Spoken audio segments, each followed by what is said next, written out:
Olá, estamos aqui para mais um vídeo mensal do nosso Fiagro EGA F11. O vídeo desse mês é sobre o que houve em agosto. Eu sou o Bruno Lund, diretor responsável pela Ecogestão de Ativos, e aqui comigo está Antônio da Luz, economista-chefe da Ecogestão de Ativos.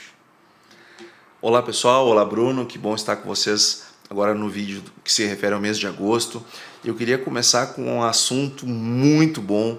Afinal de contas, R$1,50. Conta aí, Bruno, a história desse pagamento mensal de R$1,50 que foi anunciado para os investidores. Maravilha, Antônio. Realmente esse mês a gente surpreendeu, né, o mercado, a gente pagou R$1,50. Foi um mês com 23 dias úteis, né, a gente continuou basicamente entregando, né, o que a gente vem prometendo para os investidores, né, o que a gente vem dizendo que é a expectativa do nosso fundo para os investidores, que é entregar CDI mais 4 na cota base 100, e o 1,50 é o reflexo disso, é o CDI mais 4 na cota base 100. Tá? A gente, de fato, comprou o CRAs que são super seguros, mas que ao mesmo tempo dão uma rentabilidade atrativa para o investidor, e a gente vem conseguindo, né, atingir essa meta, conseguimos, né, fazer esse número de R$1,50, e se você olhar toda a indústria de fiagros, tá? Se você olhar toda a indústria de fiagros, esse número foi o top one, né? Nós fomos o maior pagador de dividendos da indústria de fiagros no mês de competência agosto, né, que vai ser pago agora em setembro. Né? Então ele foi anunciado no dia 8 de setembro e vai ser pago agora no dia 15 de setembro, R$1,50. Falando um pouquinho ao longo do ano, só para o investidor que está chegando agora no EGAF e quer entender um pouquinho, né, a performance do fundo, nós já pagamos ao longo do ano de 2023 inteiro, né, na base competência, tá, R$11,18, tá, ou seja, um número, né, bastante, né, interessante, que já foi, né, dividido aí com os investidores. Tá? Desde o início do fundo nós já fizemos R$29,01 de pagamentos, lembrando que o fundo começou em dezembro de 2021, tá? O que equivale a esse CDI mais 4,5, ou seja, acima do target que a gente, né, busca bater aqui e entregar para o investidor, que é CDI mais 4, ou seja, no total quem entrou no início está tendo aí uma rentabilidade super interessante de CDI mais 4,5. Tá? E lembrando, o ano de 2022 também foi um ano espetacular, nós entregamos R$17,83, né, o equivalente aí a 1,49 na média, 1,50 na média, né, de rendimentos, e um número de CDI mais 4,86 tá, no ano de 2022. Então, só trazendo um pouquinho de números aí para o investidor que nunca acompanhou o EGAF, entender um pouquinho como não foi só esse mês que a gente pagou um dividendo, né, gordinho, né, de 1,50, mas sim nos meses anteriores a gente também pagou ao longo do ano de 2023, bem como no ano de 2022, que foi quando o fundo começou a pagar dividendos, uma vez que ele começou em dezembro de 2021. Então, número bastante interessante, né, top one aí da indústria, né, no pagamento de dividendos, né, estamos muito contentes de poder anunciar isso para os nossos investidores. É muito bacana, eu acho que os investidores têm percebido não só resultados muito bons todo mês, mas uma estabilidade de resultados. Quando tem menos dias úteis, paga-se um pouquinho menos, quando tem mais dias úteis, paga-se um pouco mais, mas sempre paga-se bem. E isso tem trazido também muita gente nova para o EGAF, né? O que tem trazido um aumento muito forte de liquidez. Nós estamos aumentando o nosso número de cotistas. Como é que nós estamos aí? Quantos já somos? Sem dúvida, o nosso contingente, né, a nossa família aqui de cotistas vem aumentando, tá? No fim de agosto, 6.465 cotistas, tá? Lembrando que no fim de julho foi 5.630, ou seja, aumentamos aí em quase 900 cotistas a mais, né, que vieram aqui para o EGAF, né, estão entendendo que o fundo está entregando, tem uma boa performance, preza pela segurança, mas mesmo assim consegue entregar rentabilidades e rendimentos, né, atrativos. Então o número de cotistas vem crescendo, né, expressivamente, tá? E isso obviamente vem trazendo muito benefício para o cotista, porque com o aumento do número de cotistas, o que vem também? liquidez, né? A liquidez também vem aumentando, tá? Expressivamente, tá?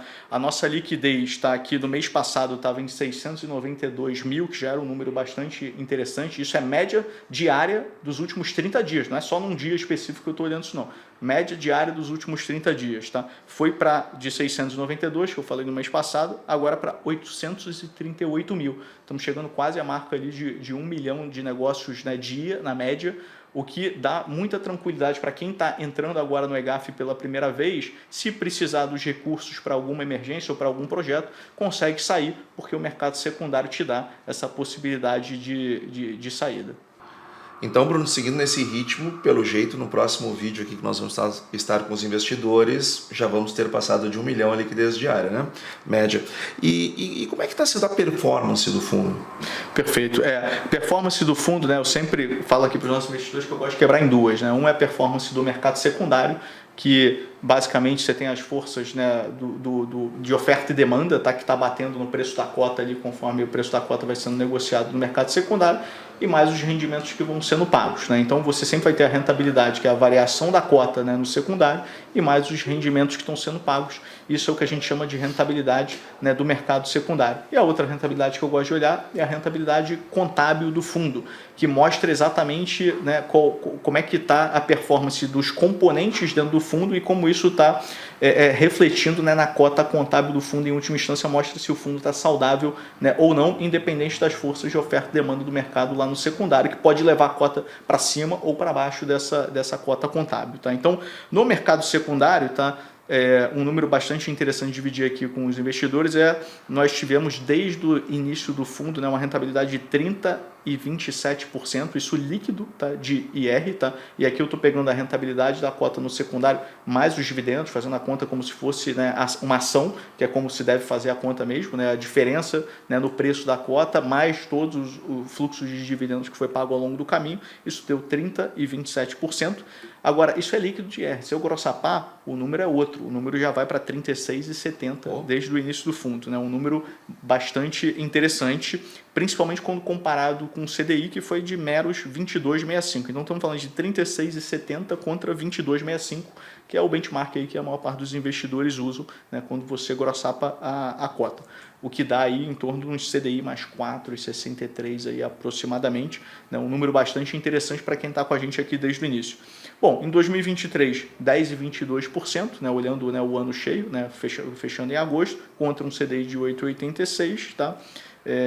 E em agosto, né, nós tivemos, né, uma queda no preço da cota no mercado secundário. Isso aconteceu com toda a indústria de fiagros, todos os fiagros sofreram um pouco, notícias de mercado que fizeram com que a cota da maior parte dos fiagros, né, caísse por um efeito manada, tá?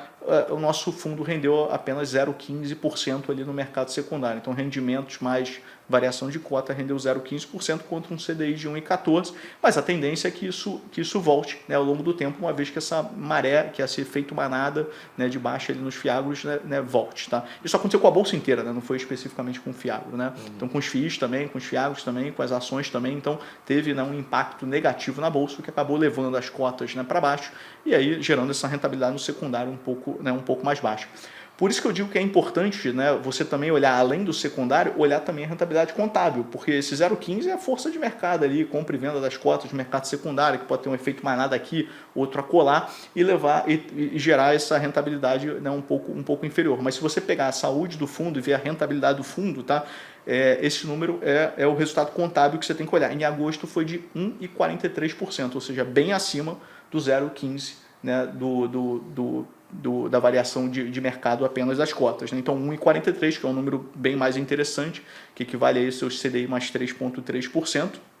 Tá? E no ano, se você olhar a rentabilidade contábil, tá, no ano está 13,11%, que equivale a CDI mais 5,90%. Ou seja, o nosso fundo está pagando no ano, ou seja, gerou de rentabilidade ao longo do ano, né? Os CRAs dentro do fundo menos as despesas, tá, do fundo, né? Isso é o que sobra para você cotista liquidamente, né, equivale a CDI mais 5,90, né, dentro do fundo. E aí você tem as leis de oferta e demanda ali que estão fazendo o preço da cota ir para cima e para baixo, por isso que esses números se destoam, né, secundário e o contábil. Tá? Uma outra forma que eu gosto de olhar também, né, que tem a ver com o contábil, é o resultado por cota, porque guarda devida proporção com o rendimento que está sendo pago. Tá? Então, em agosto, tá, basicamente o resultado por cota foi de 1,40, pagamos um rendimento de 1,50 porque eu vinha retendo resultados dentro do fundo. A gente teve de resultado, né, dos componentes do fundo 1,40, eu adicionei mais 10 de resultado retido que eu tinha e consegui pagar os 1,50, e é para isso que a gente retém o resultado, né, para a gente gerar esse fluxo estável para você ao longo do tempo, né? A gente falou isso no outro vídeo, mas acho que é sempre importante reforçar, né? Toda vez que eu recebo um resultado extraordinário no fundo, por causa de uma negociação no secundário com compressão de taxa, né, ou por causa de alguma outra razão que aconteceu com o mercado, algum fechamento, né, e eu trago um resultado extraordinário aqui para o fundo, o que eu faço? Eu guardo esse resultado e vou distribuindo aos pouquinhos para que isso seja suave ao longo do tempo para todos os investidores e eu consiga manter aquele fluxo de renda mensal estável ali para o investidor. Tá? Então, esse mês, né, foi 1,40, né, pagamos 1,50 porque eu tinha, né, um estoque ali de resultado retido. Né? Esse estoque de resultado retido eu ainda tenho 79 centavos por cota no fundo, ou seja, ainda tem uma gordurinha aqui para aguentar essa estabilidade ao longo do tempo, tá? Se houver eventos aí de mercado que façam, né, a cota oscilar um pouco em torno do número do rendimento que a gente está pagando. Tá? Então, esses foram, né, os resultados, isso é que eu queria destacar de performance, né, para você, investidor. Agora, é interessante quando nós temos um risco sistêmico que abala toda a economia, as quedas no EGAF são bem pequenas, comparando o que nós vemos por aí, mas ao mesmo tempo são uma oportunidade, porque quando se compra mais barato, eu estou ganhando mais do que aquele DI mais 4, né, pela oportunidade da compra no secundário. Agora, esses resultados todos eles não vêm por acaso, né, Bruno? Quais foram os atos de gestão desse mês que nos trazem também, não só para agora, mas para frente, uma perspectiva positiva para o fundo? Sem dúvidas, vou falar dos resultados de gestão, mas só vou pegar esse gancho que você falou, né? Por exemplo, agosto, a cota de mercado fechou a 99,26, tá? Quando eu falo que o nosso fundo tem uma meta de pagar CDI mais 4, né, que a nossa expectativa é pagar CDI mais 4, é na cota base 100. Repara, a cota está sendo negociada a 99,26. Então, se você for a pessoa que vai comprar essa cota a 99,26, você tem uma oportunidade de ganhar mais do que o nosso retorno esperado ali de CDI mais 4, que é o que a gente busca, né, entregar para você e vem conseguindo. Tá? Então, toda vez que ela vem abaixo de 100, é uma oportunidade de compra para você, investidor, e agosto foi mais uma dessas oportunidades geradas, né, pelo mercado como um todo. Né? O mercado inteiro caiu, o nosso Fiagro não ficou para trás, porque é um efeito manada, né? E aí gerou uma oportunidade de compra, né? E uma oportunidade, uma melhor rentabilidade para você, né, investidor. Tá? E aí falando, né, já emendando na sua pergunta, né, ações de gestão, tá? Nós conseguimos, né, basicamente esse mês, né, expandir ainda mais o fundo. Tá? A gente ainda tinha uma pequena sobra de caixa, tá, no fundo. Além disso, a gente conseguiu vender alguns papéis que estavam um pouco mais concentrados e comprar novos papéis também para reduzir, né, a concentração do fundo. Tá? Então o fundo que estava com 24 CRAs, tá, 24 papéis, tá, em julho, ele agora está com 26 papéis. Eu consegui aumentar em 2 papéis. Tá? Com isso, né, não só a diversificação em número de papéis aumenta, como também a gente acrescentou mais um estado. Né? A gente tinha 11 estados, né, no último vídeo, e agora temos 12 estados, ou seja, a exposição do fundo agora ela se espalha por mais estados, né? É mais diversificação para você, investidor. Né? Quanto mais estados, né? quanto mais a diversificação estiver espalhada por estados, né? Mais seguro é esse fundo para você, mais blindado você está contra algum potencial efeito climático que pegue num estado aqui, num estado acolá. Bater em 12 é impossível, vai bater num, vai bater no outro, mas quanto mais estados, né, melhor. Então, aumentamos a nossa, né, diversificação de estados, né, e de culturas. A gente já estava bastante diversificado, continuamos também bastante diversificado, tem em torno de umas 18 culturas hoje no fundo, tá? Então bastante diversificação, né, no fundo para você, tá? Falando dos papéis que a gente comprou, tá, e dos papéis que a gente vendeu, como eu mencionei para vocês, né, nós compramos 3 papéis, tá, em agosto, tá? Nós reforçamos uma posição que a gente gosta muito, né, que a gente teve uma oportunidade de aumentar essa exposição, foi Panorama, tá?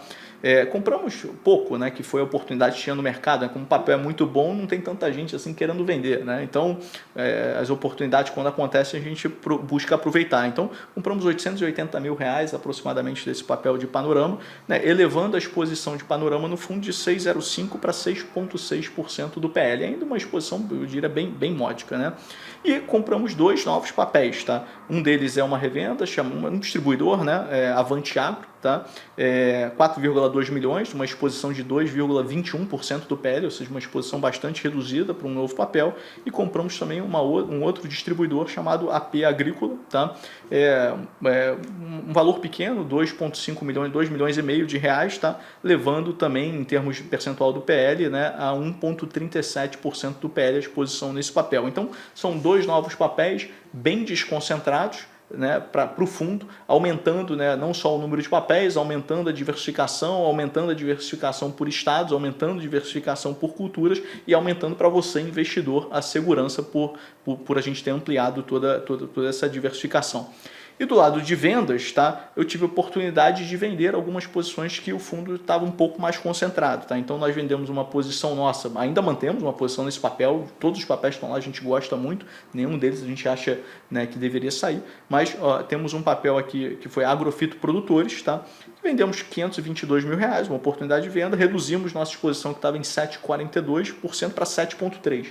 É uma redução pequena, mas sempre que a gente tem a oportunidade de reduzir, né, a exposição de um papel e elevar em outro de zero para, né, um percentual pequeno, a gente costuma fazer, que foi o que a gente fez agora. E Toagro, que é a maior exposição do fundo hoje, tá? A gente conseguiu vender 366 mil reais, né, reduzindo, né, a exposição ali, ela estava em 10,1%, a gente reduziu a exposição ali para 10%, né, do PL, a exposição nesse papel Toagro, tá? Bom, com todas essas ações, tá, eu comprei mais do que vendi, usei todo o caixa disponível, né, que eu tinha aqui para fazer essas compras. Digo disponível porque a gente sempre tem aquela reservinha ali para emergências, né? A gente zera o caixa disponível para compra de papéis. O fundo está literalmente 100%, né, alocado. Né? Ele já está muito próximo do 100%, né, no nosso último vídeo, e agora está 100%, né, alocado. Tá? Bom, esse mês é um mês que não está muito acoplado com as safras, né, do agronegócio. Tá? Então o mês de agosto é um mês que, né, a safra já passou, os pagamentos da safra, né, se dão geralmente em maio e junho, safrinha também não é mês de pagamento safrinha. Nós só tivemos 4 CRAs pagando juros esse mês, que são CRAs que têm pagamentos mensais aqui no nosso EGAF. Tá? E aí pagou-se de juros o equivalente a 24 centavos, tá, por cota, ou 455 mil reais, um valor bem pequeno, né? Porque não era um mês de concentração ali de pagamentos de CRAs, mas todos pagando como esperado, né? Então o que eles deveriam pagar, de fato, eles pagaram. Importante trazer aqui para vocês que inadimplência zero aqui, né, nos nossos, né, no nosso fundo. Tá? Tudo que era esperado receber, nós de fato, né, recebemos 100%. Nada ficou para trás, nada atrasou nem sequer um dia. Tá? Bom, com isso, como resultado, né, de toda essa gestão, né, a gente tem uma carteira com 186 milhões de reais de PL, tá? Quando a gente olha, né, como é que está a rentabilidade dos CRAs, né, a média das taxas dos CRAs é de CDI mais 5,03, e quando eu pego o CRA, mais o que eu tenho um pouquinho em caixa ali para emergências, né, eu fico com CDI mais 4,94, né, que é a média da taxa dos ativos, né? Ativos são os CRAs mais, né, o caixa, né, que eu tenho aqui na carteira, né? Com isso, a gente continua com um fundo bastante robusto, com um fundo que tem plenas condições de continuar entregando, né, o nosso target, tá? E trazendo cada vez mais investidores, né, que estão gostando cada vez mais do nosso fundo. Né? Maravilha, Bruno. São essas ações de gestão que fazem com que tenhamos um Fiagro super seguro, altamente rentável, e mais pessoas venham para dentro, né? Papéis debaixo dele muito bons, empresas muito boas, uma tese muito bem acertada. Pô, parabéns, Bruno. Parabéns a todos os investidores que estão aqui conosco, sejam aqueles desde o início, seja esses mais recentes. Eu queria falar agora um pouco de macro, Bruno. Maravilha, a palavra é sua agora, eu ia até passar a palavra para você falar de macro e depois falar um pouquinho de agro. Né? Claro. Acho que é super importante deixar os nossos investidores, né, atentos para o que está acontecendo no mercado, né, e as informações e as nossas visões aqui para que eles fiquem confortáveis com a forma como a gente gere, né, à luz das nossas visões macro e agro, né, do que está acontecendo no Brasil, do que está acontecendo no mundo, né, e assim por diante. Então, a palavra está contigo aí para explanar para os nossos investidores. Verdade, Bruno. Eu quero começar hoje trazendo aqui uma separação entre sinal e ruído. Você deve ter visto na mídia, e inclusive na mídia especializada, falando do resultado agro que saiu no PIB do segundo trimestre. O pessoal falando, olha, PIB do agro caiu 0,9%. E realmente, na passagem trimestral, caiu 0,9%. Até eu trouxe um gráfico aqui para mostrar para vocês. Caiu 0,9%. O único setor que caiu. Agora, observe o que aconteceu no trimestre anterior. Ele caiu do quê? Ele caiu 0,9% de um resultado do trimestre anterior de 21% de crescimento.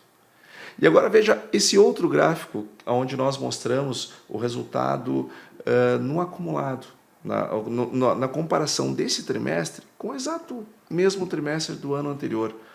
O agro cresceu 17%. E eu pergunto para você, investidor, qual é o país que tem um setor que cresceu 17% nesse trimestre? Então, se eu olhar que caiu 0,9, eu tenho que entender que caiu 0,9, mas no trimestre anterior tinha crescido 21.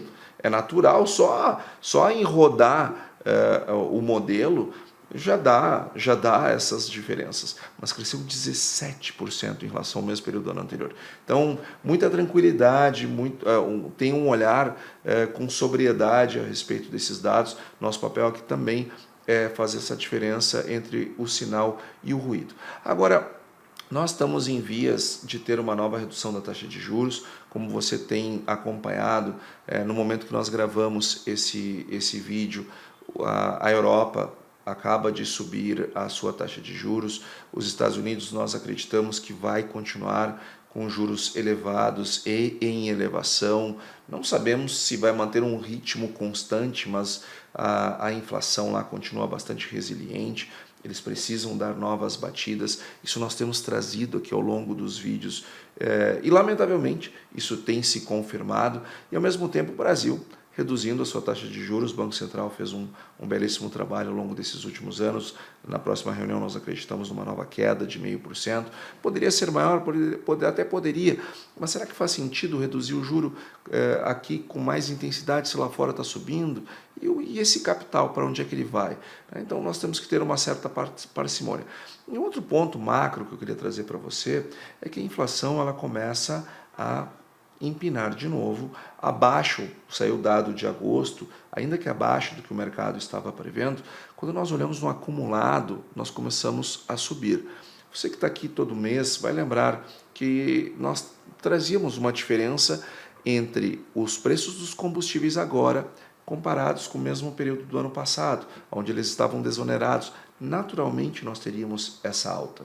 Só que agora, além disso, nós temos um petróleo subindo e puxando combustíveis. Como nós temos uma economia muito indexada, o Brasil tem essa característica, nós indexamos salários, indexamos preços administrados, chegou o dia do reajuste da energia elétrica. Você que também tem ações das empresas energéticas, fica feliz com isso. Agora, porque tem lá a recorrência dos aumentos, né? Mas só que isso termina gerando inflação.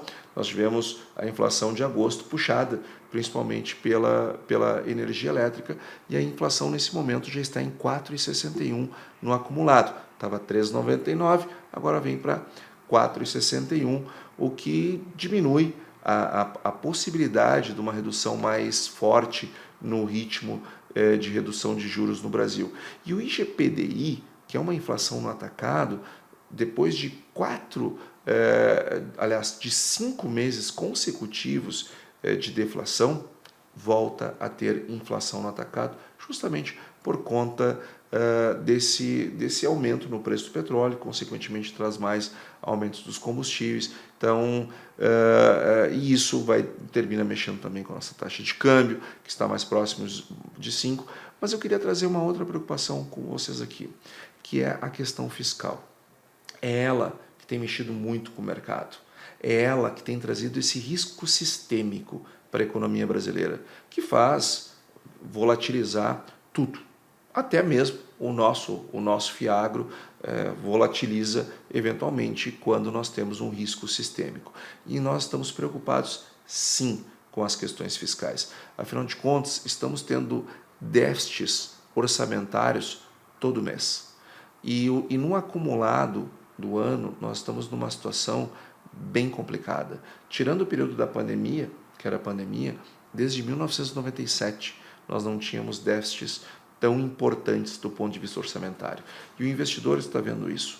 Para você ter uma ideia, o que nós tivemos de déficit nesse ano, de janeiro a julho, já é bem mais, porque nós já estamos em quase 440 bi, isso já é bem mais que os 376 bilhões do ano passado inteiro.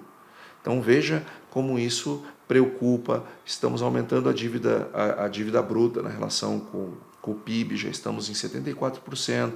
Quando nós olhamos a dívida líquida, que vinha, o teto dos gastos vinha segurando ela, agora com essas novas regras fiscais, a inclinação da alta, ela assusta a mim, assusta o mercado como um todo. Então, tenha atenção com essas questões fiscais. Ano que vem o governo está prometendo déficit zero. Sim, mas a que custo? Reduzindo o gasto? Não.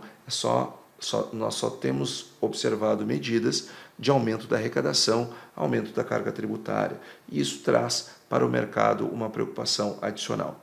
Vindo agora para o agro, Bruno, nós temos o início da colheita do milho nos Estados Unidos. Os Estados Unidos que semana após semana tem piorado as condições das lavouras lá, como nós temos trazido aqui ao longo do tempo. Nesse vídeo temos mais perdas ainda.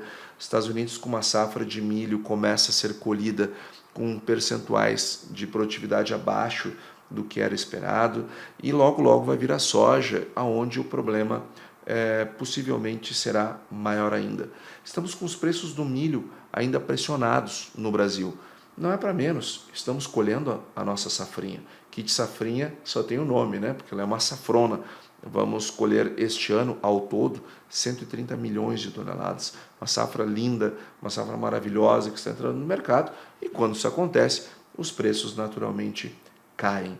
Nós observamos, por outro lado, a soja com uma melhora, segue numa melhora constante. A boa notícia, batemos R$ 160 nos portos. E estamos vendo a possibilidade de se fazer contratos futuros para o ano que vem acima de R$ 150 em várias praças brasileiras. Em algumas outras, mais distantes dos portos, valores menores, mais próximas dos portos, valores maiores. Agora, em todas elas, valores crescendo semana a semana. Dado que o custo de produção para a próxima safra caiu bastante, essas elevações estão dando uma chance enorme dos produtores garantirem boas margens de lucro para o ano que vem, o que traz tranquilidade para eles, traz tranquilidade para nós, traz tranquilidade para você. Ou seja, essa queda de custos combinada com esse aumento de preços, permitindo boas travas para o ano que vem, traz para o próximo ano uma expectativa bastante positiva, embora já se prepare. Se colhermos 163 milhões, que é o que a gente espera que vai acontecer, se não tivermos nenhum problema climático, que é o que todo mundo espera, é natural que na hora que colhermos essa safra enorme ano que vem, vamos ter volatilidade de preço. Por isso que os produtores, desde agora, começam a intensificar as travas de preço para aqueles que precisam vender no período de safra tenham preços já garantidos que trazem margens boas para eles e, consequentemente, segurança para todos nós. E para finalizar, Bruno... Você tem visto só, Antônio, os produtores já começando a travar agora no início da safra? Sim, nós começamos a ver essa aceleração. Como os preços tinham caído muito, o pessoal segurou. Agora que os preços empinaram, a velocidade dos negócios ela ganha uma nova atração. Então, daqui até novembro, dezembro, nós acreditamos que teremos um percentual de safra travada bem segura para garantir as margens daqueles que precisam vender no primeiro semestre, no período de colheita.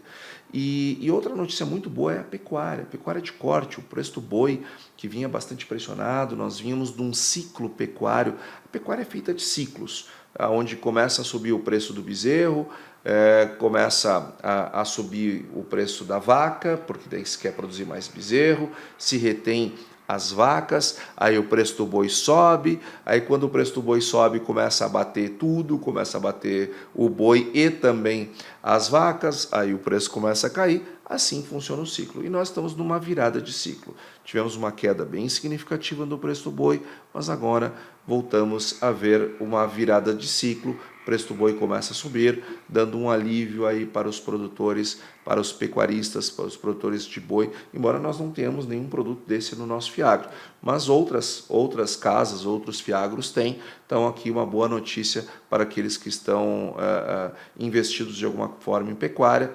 Nós estamos vendo agora uma retomada desse ciclo, então nesse mês só boas notícias.